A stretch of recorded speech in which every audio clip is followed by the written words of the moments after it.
Hello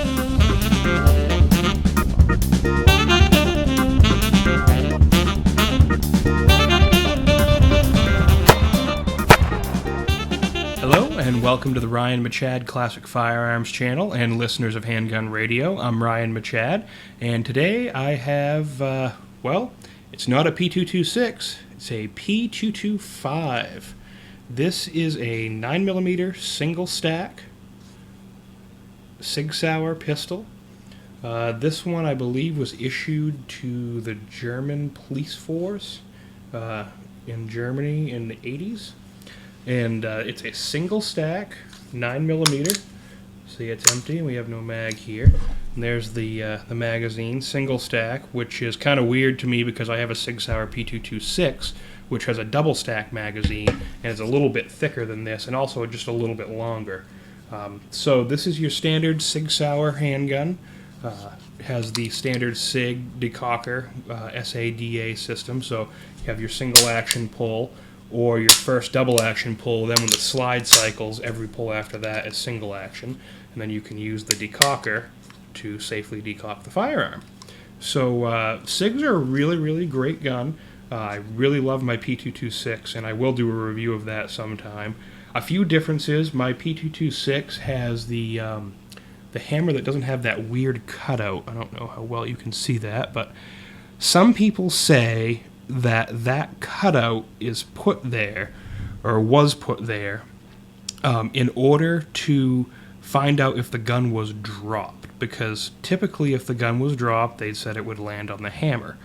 If it landed on that hook, it would kind of crush the little distance between the hook and the body of the hammer, and that would tell the armorer or whoever you checked the gun in with that it had been dropped and maybe it had been damaged somehow. I don't know if that's true. I've heard that from numerous places online. Other people say it's a way for someone to hook a lanyard. I'm not sure why you'd want to hook a lanyard on your hammer. So the whole dropping thing seems to be the most plausible explanation for me. So give you a little bit of a close-up look here. It's a really neat gun.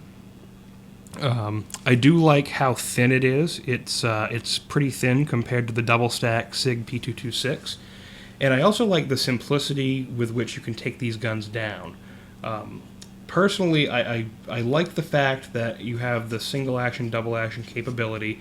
I know that some people will say that it's very difficult for someone to get used to, like, I personally have seen people who have shot, or used to something like a Glock.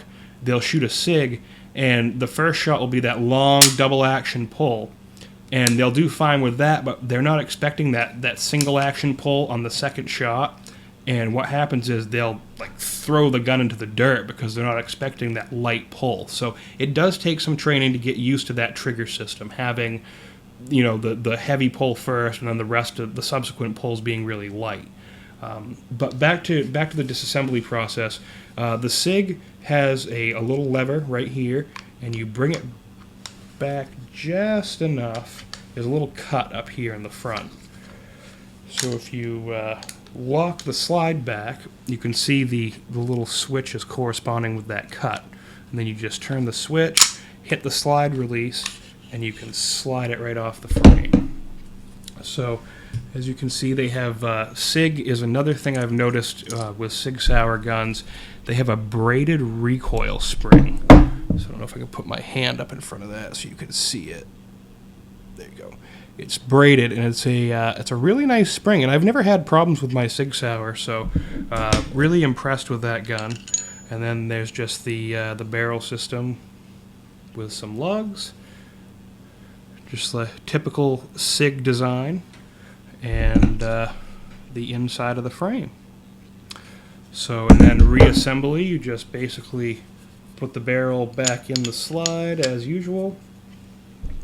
Take and put your recoil spring end first into the little dust cover front area. And it goes just like that. And then you just slide, and the rails run the length of the frame, which I also like. Slide that back on.